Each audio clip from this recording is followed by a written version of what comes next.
ابو داؤد شریف کی حدیث پاک نبی اکرم صلی اللہ علیہ وسلم نے ارشاد فرمایا عقل مند بندہ ہی وہ ہے جو اپنی ذات کو پہچانے، جو اپنے آپ کو پہچانے، اور اپنے آپ کو تب پہچانا جا سکتا ہے جب ہمیں اپنے اندر کی قابلیت کا پتہ ہوگا، جب ہمیں اپنے اندر کی صلاحیت کا پتہ ہوگا، اپنے اندر کی سکلز کا پتہ ہوگا، جب ہمیں وہ نیچرلی ٹیلنٹ کا پتہ ہوگا جو اللہ تبارک و تعالیٰ نے ہمارے لیے کریٹ کیا ہے، جب ہمیں اپنے اندر کے وہ عظیم خزانے کا پتہ ہوگا جو اللہ تبارک و تعالیٰ نے ہمارے اندر رکھا ہے۔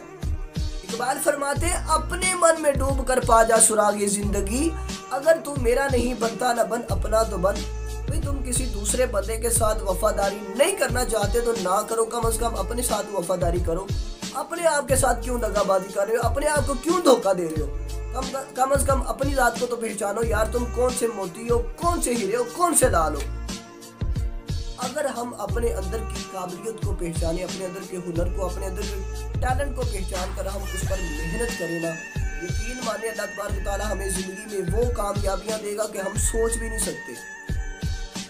اور یہ میں نہیں کہہ رہا، یہ رب تعالیٰ کا قرآن کہہ رہا۔ اللہ تعالیٰ فرماتے ہیں انی لا یضیع عمل عامل منکم من ذکر او انثی۔ اللہ تبارک تعالیٰ فرماتا ہے میں کسی بھی محنت کرنے والے کی محنت کو ضائع نہیں جانے دیتا، کسی بھی کام کرنے والے کے کام کو ضائع نہیں دیتا، کسی بھی سٹرگل کرنے والے کی سٹرگل کو ضائع نہیں جانے دیتا۔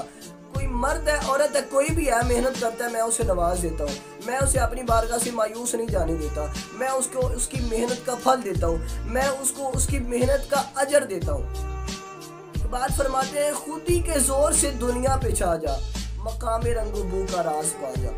ہمیں دنیا کی باریکیوں کا تب تک نہیں پتہ چل سکتا جب تک ہم اپنی ذات کو نہیں پہچانیں گے، جب تک ہم اپنے اندر کے ٹیلنٹ کو نہیں پہچانیں گے، اپنے اندر کے خزانے کو نہیں پہچانیں گے، تب تک ہمیں دنیا کا کوئی پتہ نہیں چل سکتا، دنیا کی باریکیوں کو سمجھ نہیں سکتے۔